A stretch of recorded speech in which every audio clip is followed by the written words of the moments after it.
ery'amaanyi era lya naggwano naye mu nsonga z'ebyokulonda libadde ligenze maaso n'okufuna obuzibu olw'ensonga nti buli badde bajjaawo okwesimbawo mu ggwanga lya Isirairi babadde babeera ku mbiranye.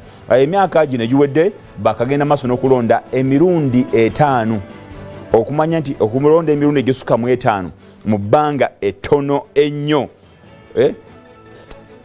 Buli nga balonda bagenda okukakana nga gavumenti ekipooli eganye okuwera era nga baddamu okulonda okwokubiri. Ku mundi guno kubivaayo abiraga nti yaliko prime minister w'eggwanga eryo Netanyahu oyo nno nga yafugira emyaka 12 miramba alabika akomyewo nga bonna abakulembeze adde balondebwa emirundi gyonna gitogeddeko 6 mu bbanga ettono ennyo tebasobodde kubanga bakola gavumenti ekipooli oba gavumenti ekkirizibwamu nnyo bannansi. Ku mundi guno sajja mukulu w'emyaka 73 ebirangiriddwa oba ebyakafuluma biraga nti oba oliawo ali ku mwanjo nnyo ogw'okulangirirwa nga prime minister w'eggwanga eryo era yabasuubiza nti tugenda kubajja mu katubagereko mbaddemu ak'obukulembeze obulungi era agenda kukola enteekateeka yonna okulaba nga awangula.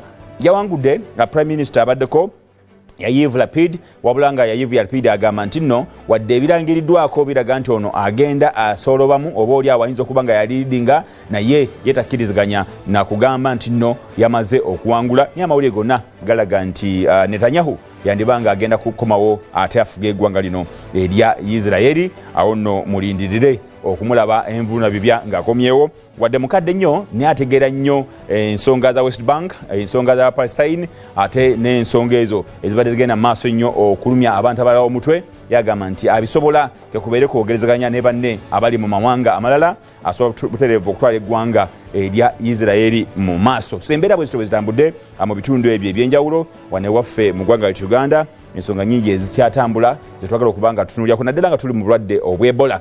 Waliwo sectors nnyingi